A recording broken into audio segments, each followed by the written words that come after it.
C'est un honneur pour moi d'être avec vous aujourd'hui. Hier, on a passé, c'est vrai, un bon temps, un temps encourageant. Il y a eu beaucoup de partage. Je ne veux pas me présenter, donc voilà, pasteur depuis une quarantaine d'années, non, 35 ans exactement. Le temps passe. Je voudrais, si vous me permettez, rentrer tout de suite dans le vif du sujet. Je voudrais, avec toute simplicité de cœur, vous partager la méditation d'un texte. Il y a quelque temps, j'étais chez moi, dans mon bureau, j'étais en train de lire l'évangile de Marc. Et je suis arrivé au passage de Marc, chapitre 9, où il est question de la transfiguration. Et vous savez, comme parfois quand on réfléchit, quand on prie, quand on lit la parole de Dieu, en même temps, on pense un petit peu à notre environnement, aux choses que l'on vit. Et donc tout ça se tournait un petit peu dans ma tête, ce qui se passait dans Marc, ce qui se passait aussi en même temps dans notre société actuellement, parce que nous vivons une période qui est quand même très particulière, une période de remise en question, une période d'interrogation, et tout en réfléchissant, je me disais, mais Seigneur, tu es en train de travailler, de nous travailler individuellement, communautairement, de travailler l'Église, et pas seulement en France, pas seulement à Dole, pas seulement à Grenoble, mais dans toute la France, dans toute l'Europe, dans tous les pays plutôt occidentaux, hein, si on s'aperçoit, parce que la crise sanitaire touche plutôt les pays occidentaux, et rien n'est au hasard. Rien n'est hasard avec Dieu. Et je me disais, mais Seigneur, tu veux que l'on se recentre. Et juste un petit peu après, j'étais en train d'écouter un partage d'un rabbin. Voilà, parce que j'ai une petite application où j'ai des petits partages d'un quart d'heure de rabbin. Et c'est interpellant, il disait exactement la même chose. Il disait, notre période est voulue de Dieu pour que nous puissions nous recentrer. Recentrer la foi en Dieu, recentrer la sécurité en Dieu et recentrer aussi le plaisir en Dieu, c'est-à-dire bénéficier des choses que Dieu nous donne, revenir à l'essentiel. Nous étions très dispersés et Dieu nous recentre. Alors j'ai vécu cela surtout au premier confinement où je me suis retrouvé enfermé dans ma maison. Bon, j'ai eu la chance d'avoir un jardin, un terrain, donc je pouvais sortir, mais j'ai jamais autant lu qu'à cette période-là. Et je dis, mais c'est pas possible, je suis un pasteur, je suis enseignant, je suis d'abord chrétien, et je cours de droite et de gauche, et il a fallu qu'il y ait ce temps d'arrêt, un coup de sifflet presque, pour m'obliger à me retrouver à la maison avec mon épouse, pour m'obliger à revenir à la parole de Dieu, pour m'obliger à passer plus de temps, mais c'est terrible d'être obligé de vivre des privilèges que Dieu nous donne. Ça, c'est pour moi, pardonnez-moi, je vous parle vraiment de cœur à cœur. C'est une aberration. Que Dieu nous fasse traverser des expériences particulières pour nous obliger à revenir à l'essentiel, alors que l'essentiel, c'est meilleur pour nous, pour moi, c'est un mystère. Mais c'est aussi la chair. Et donc, j'étais là-dedans et lisant, je reviens à mon évangile, l'évangile de Marc, lisant ce passage, je me suis dit, il a des choses à nous dire. Alors, je voudrais simplement le commenter avec vous. Pas faire une prédication de thèmes, de choses comme ça. On va suivre ensemble ce texte. Alors, il commence ainsi. 6 jours après, Jésus prit avec lui Pierre, Jacques et Jean et les conduisit seuls à l'écart sur une haute montagne. Sitôt après, 6 jours après quoi ? Si vous regardez juste avant, il y a ce fameux chapitre 8 de l'évangile de Marc où il y a la confession de Pierre. « Tu es le Christ, le Fils du Dieu vivant ». Il y a eu cette proclamation, et cette proclamation a été une forme de charnière on passe du ministère public de Jésus, où il a fait beaucoup de miracles jusqu'à cette période, et il en a fait plus d'une dizaine. Après, il n'en fera que 4. C'est interpellant. On est à cette période charnière où Jésus passe du ministère public à la croix. C'est le cheminement vers la croix. Et il y a cette confession de Pierre, tu es le Christ, le Fils du Dieu vivant. Tout de suite après, la confession de Pierre se transforme en confusion quand Jésus lui dit, eh ben, le Fils de l'homme doit mourir. Et Pierre qui dit, à Dieu ne plaise, cela t'arrivera pas. Ben, bien sûr, mais Pierre, d'abord, il a toujours pris la parole le premier. On verra après, il a repris la parole de nouveau. Hier, on a parlé du caractère de Pierre.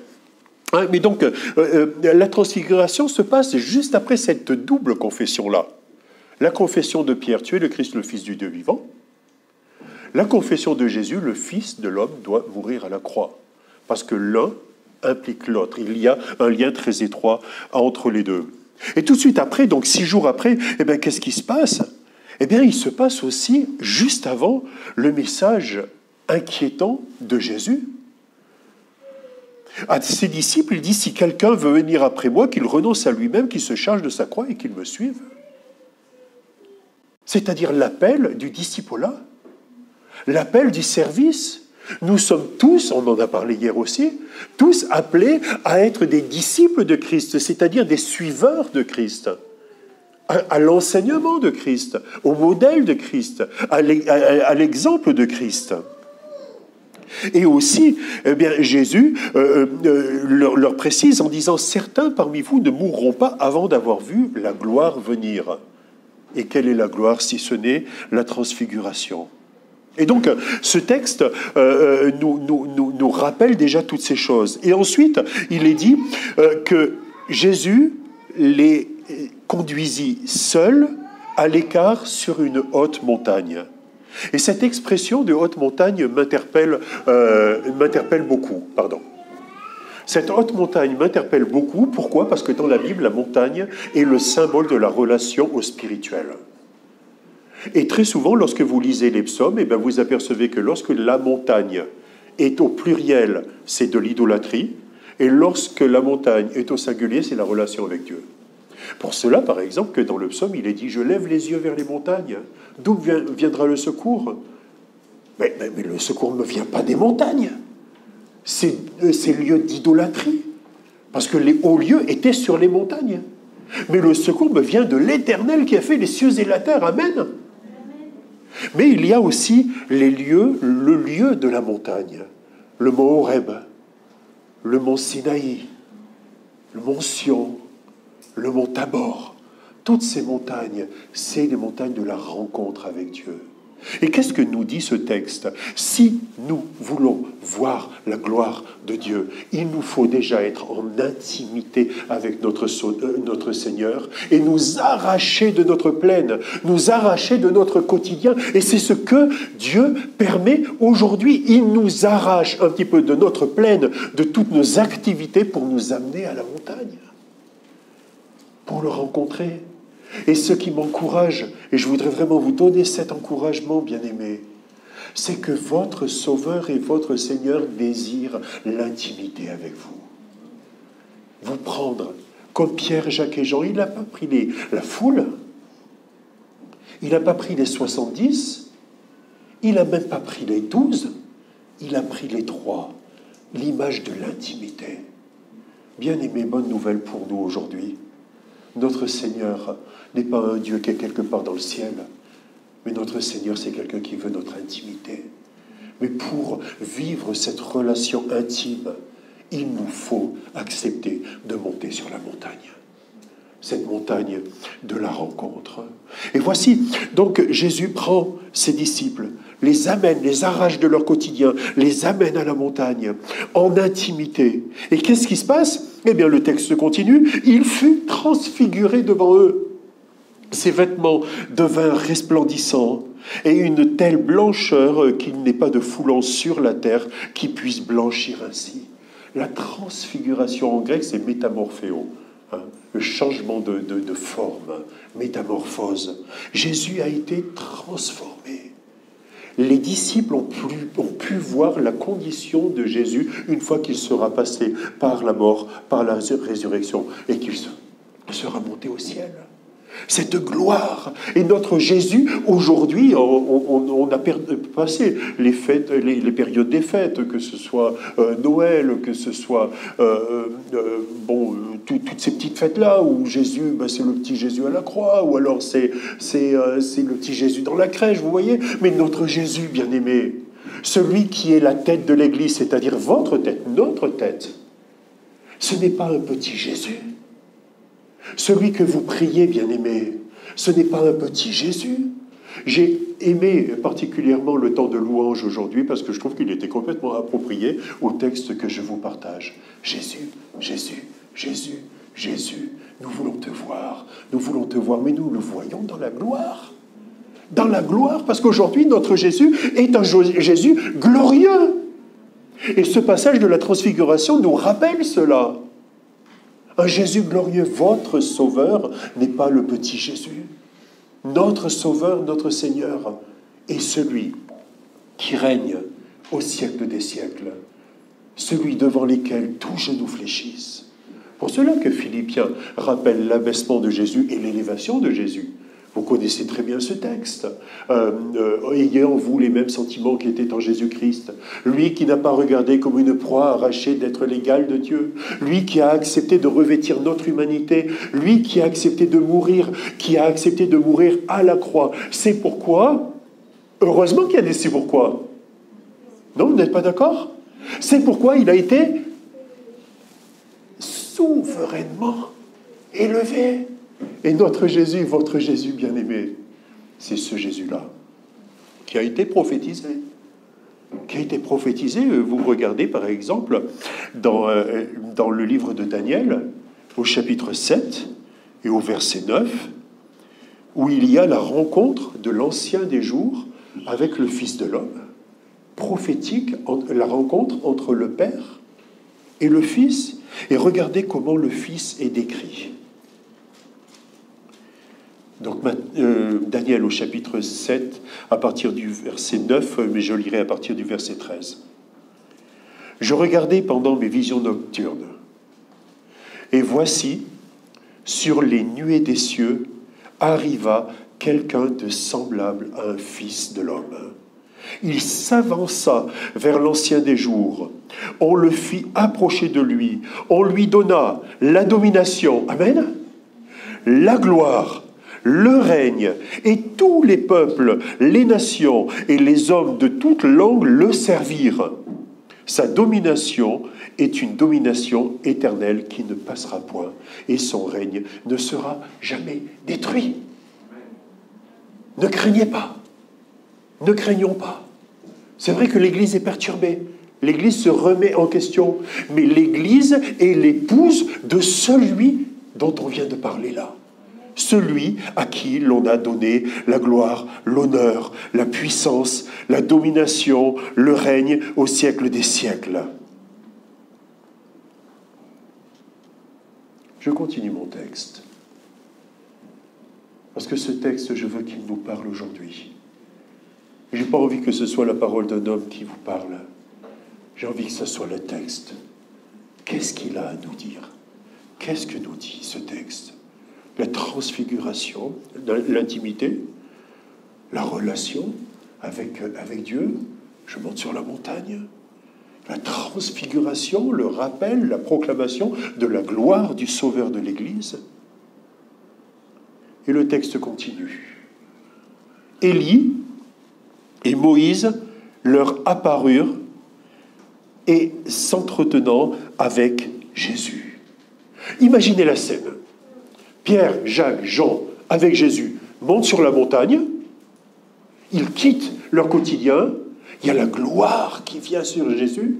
Il est transformé et d'un seul coup apparaissent Moïse et Élie. Pour nous, Moïse et Élie, ça nous interpelle moyennement, disons, parce que c'est quand même un petit peu ancien. Mais imaginez, Pierre, Jacques et Jean sont des Juifs. Et qui est Moïse pour les Juifs? Qui est Élie pour les Juifs? Mais c'est une vision considérable, énorme. Pourquoi? Parce que déjà, chez les Juifs, eh bien, ces deux hommes étaient considérés comme les plus grands prophètes.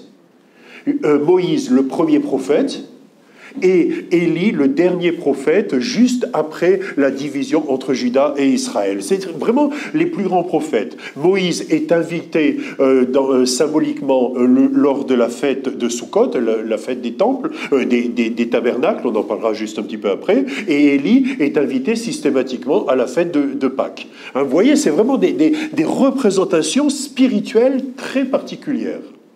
Et ensuite, Moïse et Élie, eh ben, ce sont deux hommes qui n'ont pas connu la tombe. Dans l'histoire de notre humanité, il y a trois hommes qui n'ont pas connu la tombe. Enoch, qui a été enlevé, Élie, qui a été enlevé sur l'écharpe de feu, et Moïse, qui est mort, mais que Dieu n'a pas permis, à qui Dieu n'a pas permis d'être enterré par les hommes. Donc, ils n'ont pas connu la tombe. C'est vraiment prestigieux. Moïse et Élie, ce sont deux hommes aussi qui ont fait une rencontre particulière sur une montagne avec Dieu. Un petit peu comme justement Pierre, Jacques et Jean lorsqu'ils voient cette transfiguration. Moïse et Élie ont vécu la même expérience. Moïse avec les flammes, avec les éclairs, et Élie avec le doux vent, le vent tranquille. Vous savez, toutes ces choses-là. Moïse et Élie, ce sont des gens qui ont entendu la voix de Dieu. Clairement entendu la voix de Dieu. Donc, vous voyez, c'est pas n'importe qui. Et en plus, on pourrait dire que Moïse et Élie représentent la Torah, la loi, l'ancienne alliance. Ils ne représentent pas que la loi, que l'ancienne alliance, mais il représente l'ancienne alliance. Par exemple, on pourrait voir dans l'évangile de Luc au chapitre 16 et au verset 29, Abraham répondit, ils ont Moïse et les prophètes, qu'ils les écoutent. Et lorsque dans le Nouveau Testament il est question de Moïse et les prophètes, il est question de la Torah. Ce qu'on appelle le Tanakh en hébreu, Torah, les prophètes et les écrits. C'est la loi. Et voilà que je reviens, et là ça va nous parler aujourd'hui. Jésus, d'un côté, la loi, de l'autre côté, comme s'il y a confrontation. Tout à l'heure, notre amie et sœur, je ne sais plus laquelle du coup, parlait de la nouvelle alliance. Et bien aimés, nous sommes aujourd'hui dans la nouvelle alliance. Nous ne sommes plus dans l'alliance de la religiosité. Nous ne sommes plus dans l'alliance du mérite. Nous sommes dans l'alliance de la grâce et de la miséricorde. Ce qui me fait aller de l'avant, ce qui me fait aimer Dieu, ce n'est pas la peur de Dieu, c'est l'amour de Dieu. J'ai été interpellé par la parole de Jean-Baptiste lorsqu'il voit les pharisiens venir vers lui et ils veulent se faire baptiser. C'est super de se faire baptiser, non? Nous, dans l'Église, on est content quand il y a des gens qui se font baptiser. Vous n'êtes pas d'accord? Et voilà que Jean-Baptiste dit, vous venez là? Vous venez pour vous faire baptiser? Mais qui vous a appris à fuir la colère à venir? Produisez du fruit digne de votre repentance. Qu'est-ce qu'il dit? Il dit, mais attention, la fin ne justifie pas le moyen. Vous voulez vous faire baptiser, c'est bien, mais pourquoi vous voulez vous faire baptiser, bien-aimés? Le monde, si vous me permettez, je vous parle vraiment de cœur à cœur. Le monde en a soupé de la religiosité. Et ce qui est important pour nous, c'est pas de remplir des églises. Ce qui est important pour nous, c'est que des personnes passent de la peur à la grâce, de la peur à la miséricorde, de la peur à l'amour. Et quelque part, cette confrontation sur le mont, on ne sait pas trop quel mont, on pense que c'est peut-être le mont Tabor, hein, sur cette montagne, cette confrontation, Moïse et Élie d'un côté, Jésus de l'autre, eh bien, nous interpelle à ce niveau-là. Et moi, je veux vous interpeller, bien-aimés, à ce niveau-là.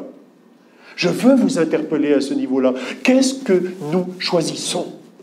Est-ce que nous choisissons l'Évangile, parce que c'est là la confrontation, ou est-ce que nous choisissons la religiosité, l'apparence de la piété, ayant l'apparence de la piété et reniant ce qui en fait la force? Ça a été la tentation de Pierre dans ce passage. Au verset 5 de Marc 9, Pierre prenant la parole encore, tiens, qu'est-ce qu'il va nous dire encore? Il nous dit tellement de choses, celui-là. Hein? Pierre prenant la parole dit à Jésus, « Rabbi, il est bon que nous soyons ici. Dressons 3 tentes. Une pour toi, une pour Moïse, une pour Élie, car il ne savait pas que dire, l'effroi les avait saisis. » Dressons 3 tentes. Déjà, il n'a pas proposé des tentes pour eux-mêmes, c'est-à-dire pour Pierre, Jacques et Jean. Hein? Mais pour Jésus, Élie et Moïse. Je priais, je dis, mais qu'est-ce que c'est cette histoire de tente? Pourquoi il veut les habiter? Peut-être qu'on était pendant la fête des tabernacles et il s'est dit, bah, tiens, on va faire ça, hein, on va faire les soukottes, hein, vous savez, une fois par an, on fait des cabanes en bois pour aller habiter dedans. Peut-être que ça lui a fait penser à ça, je ne sais pas. Après, je suis regardé dans le texte et je me suis aperçu que le mot « tente », en grec, c'est le mot « skéné ». Et le mot « skéné » est utilisé en dehors de ce passage 17 fois. Une seule fois, il est traduit par « tente », d'accord? Et toutes les autres fois, il est traduit par « tabernacle ».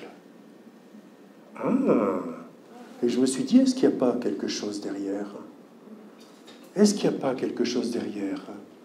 Et ce qu'il y a derrière, bien-aimés, c'est justement cette conciliation entre la religion de grâce et la religion du mérite. On va essayer de concilier les deux. On va mettre un tabernacle. On va faire un tabernacle. Tabernacle pour la loi et un tabernacle pour la grâce. Et on va essayer de concilier les deux. C'est un effort, peut-être louable, mais c'est un effort que chacun d'entre nous peut être tenté de vivre.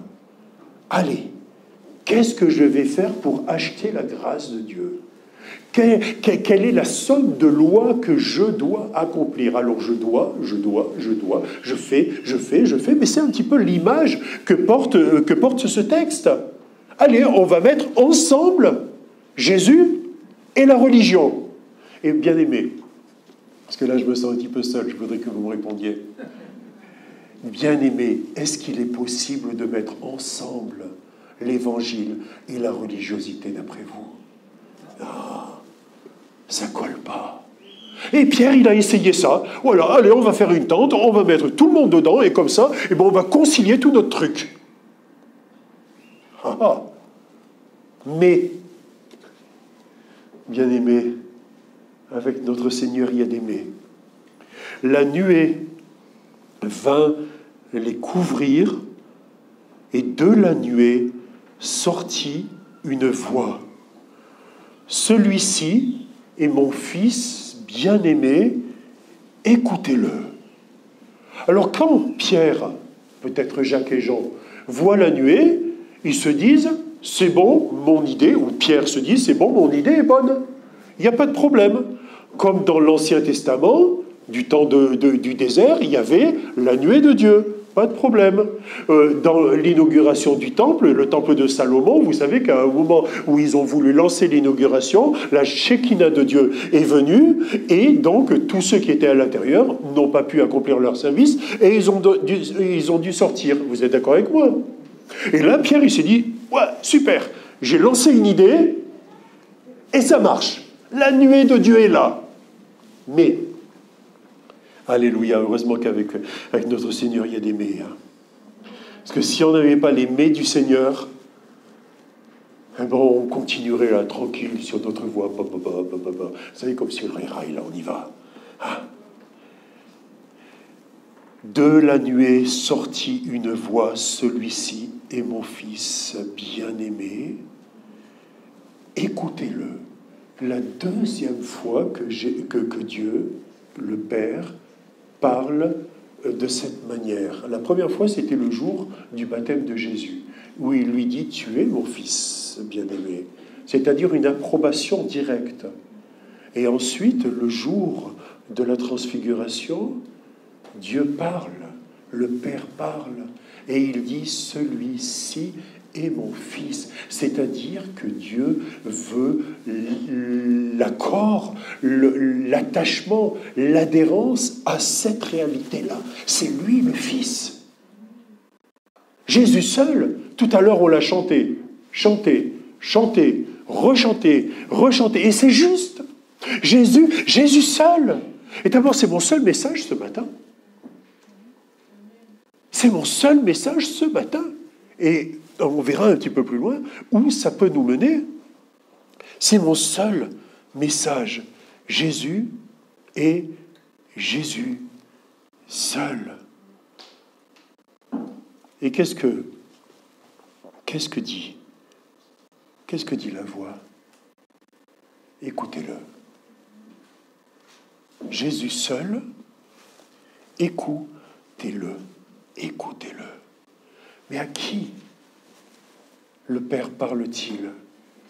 Est-ce qu'il parle à Pierre, Jacques et Jean? Est-ce qu'il parle à Pierre, Jacques, Jean, Élie et Moïse? Est-ce qu'il parle symboliquement à l'ancienne alliance? C'est une proclamation. Les choses anciennes sont passées. Amen. Nous sommes dans la nouvelle alliance. L'alliance de la grâce, l'alliance de la foi, l'alliance de la relation, l'alliance où la loi est inscrite dans les cœurs, dans nos cœurs, bien-aimés, dans nos cœurs. La nouvelle alliance. Et je pense le dire par l'Esprit. Le monde a besoin de cette Église inspirée par l'Esprit de Dieu, qui n'est pas là pour amener des paroles d'hommes, mais qui est là pour proclamer ce que le Père a proclamé lors de la transfiguration. Celui-ci est mon Fils, bien-aimé. Écoutez-le. Et lorsque nous allons évangéliser, lorsque nous parlons à l'Église, lorsque nous parlons aux nations, notre message est celui-ci est le Fils de Dieu. Écoutez-le, écoutez-le et écoutez-le. Dans le livre du Deutéronome, au chapitre 18 et au verset 15, il est dit « L'Éternel ton Dieu te suscitera du milieu de toi, d'entre tes frères, un prophète comme moi. » C'est Moïse qui parle. « Vous l'écouterez. Et au verset 18, c'est plus Moïse qui parle, c'est Dieu qui parle directement. « Je leur susciterai du milieu de leurs frères un prophète comme toi.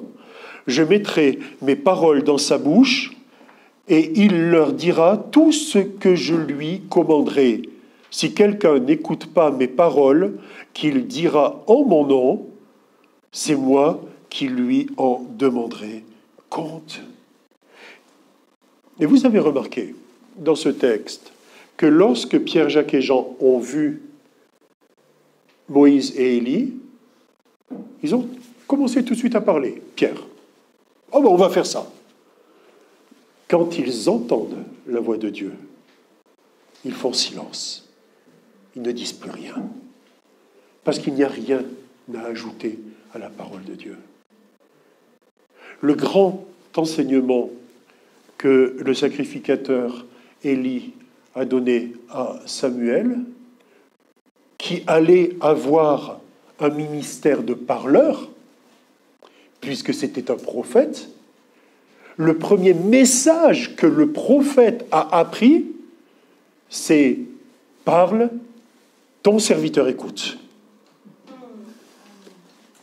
C'est-à-dire, je me tais et tu parles. Eh bien, quelque part, l'Église a aussi ce même message. C'est seulement au nom de Jésus que nous voulons parler. C'est seulement Jésus que nous voulons que les gens voient au travers de l'Église. Et il y a, je ne serai pas très très long, mais il y a ce message dans ce texte. Et je m'arrête sur le dernier verset. Tout de suite après avoir entendu la voix de Dieu, au verset 8, aussitôt, les disciples regardèrent autour d'eux et ils ne virent que Jésus seul avec eux. Voyons tout le poids de ces mots. Ils ne virent que Jésus seul, mais pas Jésus seul seulement, Jésus seul avec eux. Bien-aimés, Église de Dole, si vous me permettez. Et ils ne virent que Jésus seul avec eux. Et si vous me permettez, je prophétise. Et Dole ne voit que Jésus seul avec l'Église de Dole. Amen. C'est le message d'aujourd'hui. Et nous vivrons cette réalité si nous acceptons de nous recentrer vers la parole de Dieu, de nous recentrer vers notre Sauveur, de nous recentrer vers l'intimité avec Dieu. Sinon, nous ne ferons que des jolies choses. On peut faire des belles choses. J'ai vu sur Internet des cultes. Je dis, oulala, je n'ai jamais fait un culte comme ça de ma vie. Il faut dire que j'étais pasteur d'une église pionnière d'une petite ville de 4000 habitants. Alors c'est sûr que... Mais nous aimions Dieu. Et l'Église aime encore Dieu. Mais on peut faire du spectacle. Et j'ai rien contre le spectacle. On peut faire des belles choses. Mais est-ce qu'au travers des belles choses que nous faisons, bien-aimés chantres, au travers des belles choses que vous faites, est-ce que nous pouvons dire, est-ce que le monde peut dire, mais ils ne virent que Jésus seul avec eux? Parce que quelque part, dans ce texte, il y a aussi un avertissement pour l'Église. Et ça, je l'ai reçu comme si j'étais alerté par rapport à cela. Parce que nous avons la capacité technique aujourd'hui de transformer en star n'importe qui. Vous savez, avant les gamins, quand j'ai 60 ans, à partir de 60 ans, on considère que tous ceux qui sont plus jeunes sont des gamins. Mais avant, les gamins, ils voulaient, je sais pas, ils voulaient être chanteurs, ils voulaient être guitaristes, ils voulaient être babacool, ils voulaient être routards, on voulait faire des choses. On voulait faire des choses précises. Moi, je suis... Dans mon travail séculier, je travaille avec des jeunes qui sont en décrochage scolaire et qui ont des graves problèmes comportementaux, et je discute avec eux. Maintenant, quand je leur demande « Mais qu'est-ce que tu veux faire ?» « Oh, ben moi, je veux être reconnu sur Internet. » Ils se fichent éperdument. Reconnu. Comment? Le principal, c'est d'être reconnu. Ah, ben, c'est bien. Ben, ça marche pas. Ça marche pas. On est dans une période de starification, bien-aimés. Et l'Église doit être extrêmement vigilante par rapport à cette période de starification. Il y a plusieurs versets qui m'ont alerté, et je vous les donne si vous me permettez. Luc, chapitre 17, verset 22. Et il dit aux disciples, « Des jours viendront où vous désirerez voir l'un des jours du Fils de l'homme, et vous ne le verrez point. Et on vous dira, il est ici, il est là. N'y allez pas, n'y courez pas. »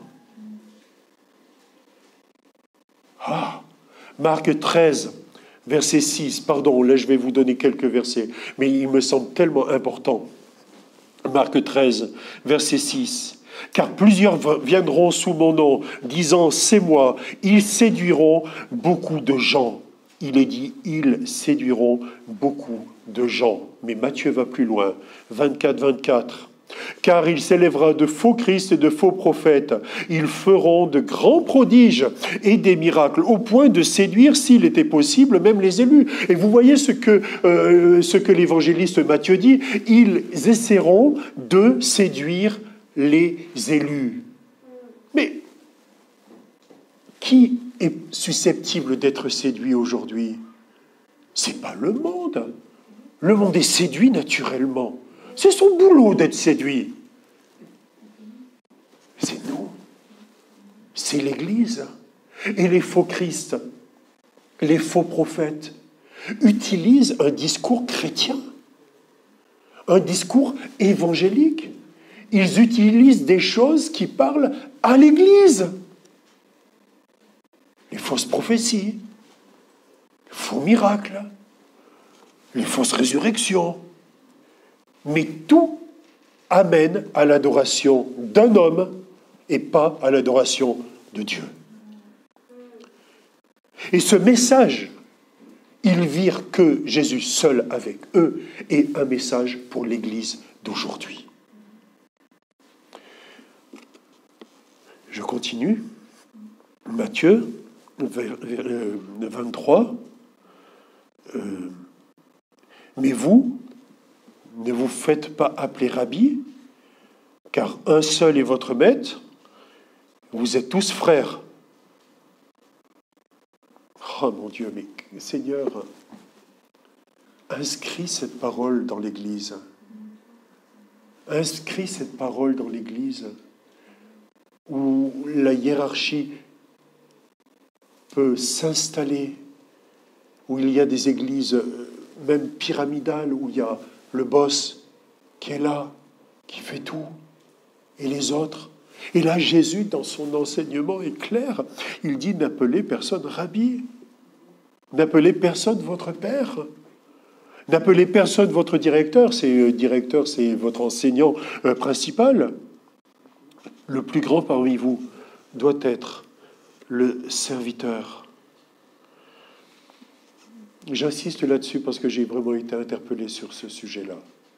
Et ils ne virent que Jésus seul avec eux. L'Église est tentée aujourd'hui d'élever des hommes, d'élever des femmes. Mais l'Église, en faisant cela, se met en danger. Elle se met en danger. Et j'ai regardé un petit peu dans l'histoire de l'Église du 19e, 20e siècle. Et vous savez que les principaux fondateurs, j'en ai parlé avec mon frère hier, les principaux fondateurs des sectes sont issus de l'Église évangélique et ont été des pasteurs évangéliques. Les principaux. J'en ai revu quelques-uns et je ne vais pas vous inquiéter. Mais vous prenez Jim Jones avec le suicide collectif où il y a eu 1000 morts et peut-être 250 enfants, si je me souviens bien, quelque chose comme ça. C'était un pasteur à l'origine. Vous prenez William Branham, qui a sorti une aberration doctrinale. C'était un pasteur à l'origine. Vous prenez Roussel, qui a créé le groupe des étudiants de la Bible, qui est devenu les témoins de Jéhovah. C'était un pasteur évangélique à l'origine. Vous prenez les fondateurs du Ku Klux Klan. C'était des protestants fondamentalistes américains, blancs bien évidemment, à l'origine. Vous prenez David Koresh avec ce qui s'est passé à Waco, plus de 86 morts, dont 25 enfants. C'était un pasteur. Alors je ne veux pas, bien sûr, t'inquiéter, mon bien-aimé frère, c'est pas du tout ça. Mais dans la mesure où c'est pas Jésus qui est seul, mais que c'est une personne, eh bien l'Église se met en danger. Et vous avez remarqué que dans le Nouveau Testament, il est toujours question des ministères. Dieu a donné les ministères à l'Église. Je crois de tout mon cœur au ministère. Apôtre, prophète, évangéliste, pasteur, docteur, il n'y a pas de problème. Mais ils sont ensemble. L'Église, dans le Nouveau Testament, est toujours guidée, accompagnée par une équipe, un collège. Bien évidemment, avec des personnes qui sont peut-être plus représentatives, des personnes qui ont un rôle de présidence, il n'y a pas de problème, mais qui sont toujours entourées. Pourquoi ?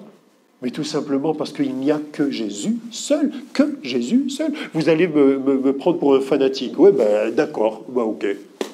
Après, j'ai bientôt fini. Hein. Je suis fanatique. Je suis fanatique de Jésus seul. Et vous ? On parlait de radicalité hier. Moi, je suis plutôt rond. Alors, en général, la radicalité, ça passe un petit peu par la diplomatie, par mon tempérament. Mais par contre, là où je suis radical, c'est Jésus seul. On parle des églises fondamentalistes. Est-ce que tu es fondamentaliste? Qu'est-ce que tu n'es pas fondamentaliste? Mais dans la mesure où être fondamentaliste, c'est avoir des fondements incontournables, ben oui, je suis fondamentaliste. Fondamentaliste par rapport à la parole de Dieu, par rapport à Jésus seul. Il n'y a que Jésus seul, bien-aimé.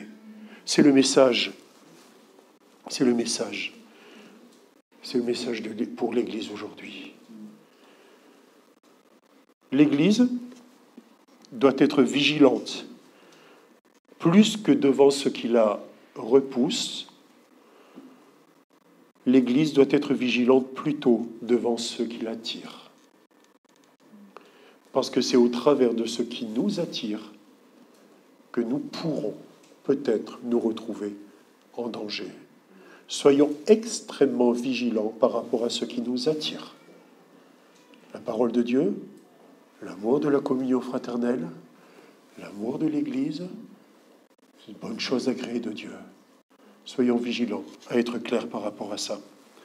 Et je termine par un simple verset. Jésus parle dans l'évangile de Jean, chapitre 18, verset 36. « Mon royaume n'est pas de ce monde. »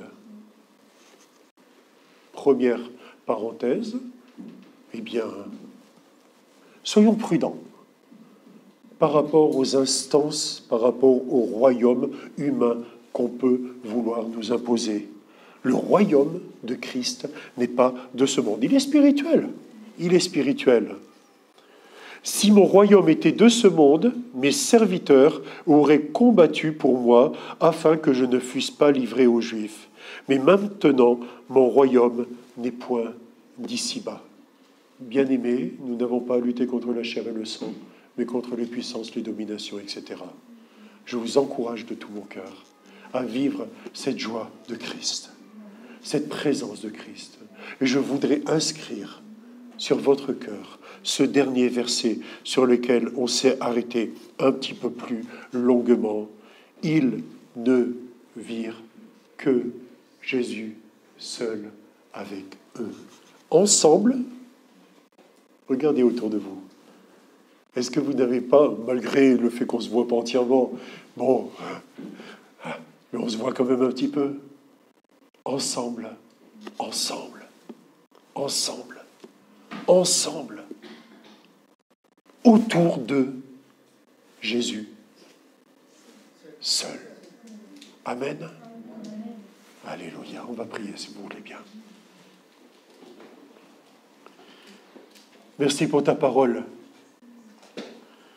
Merci pour ce message que cet événement décrit par Marc. Merci pour ce message qu'il nous donne.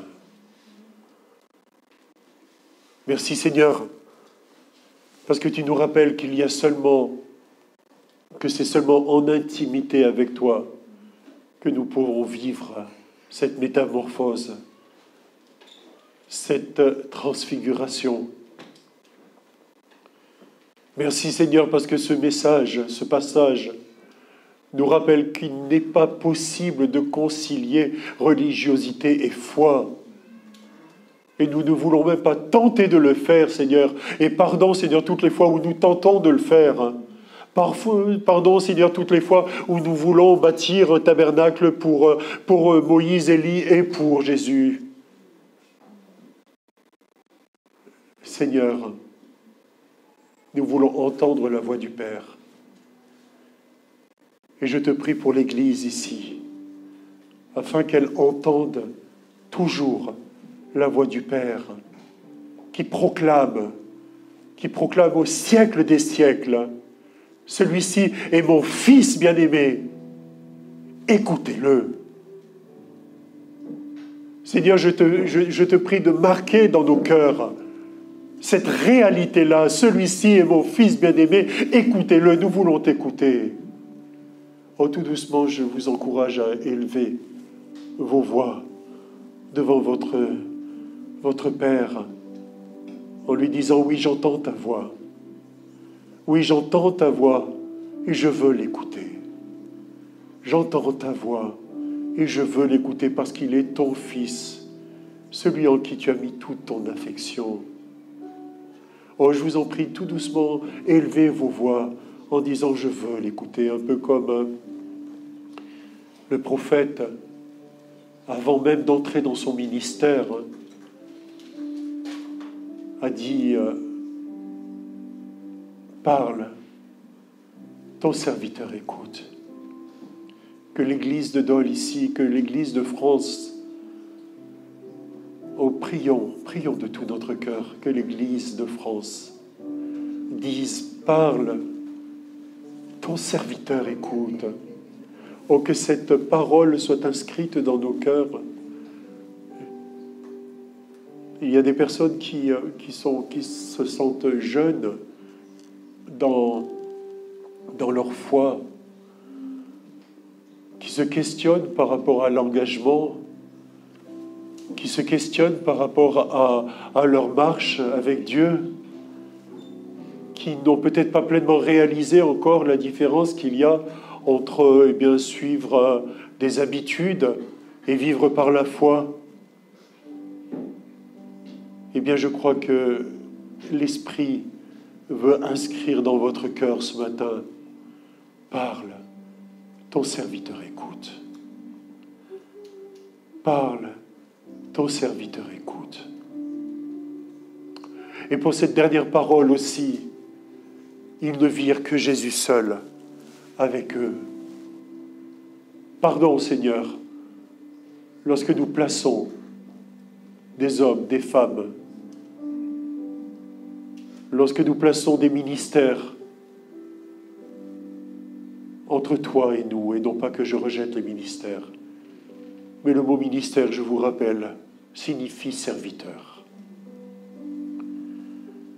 Serviteurs les uns des autres, serviteurs de Dieu.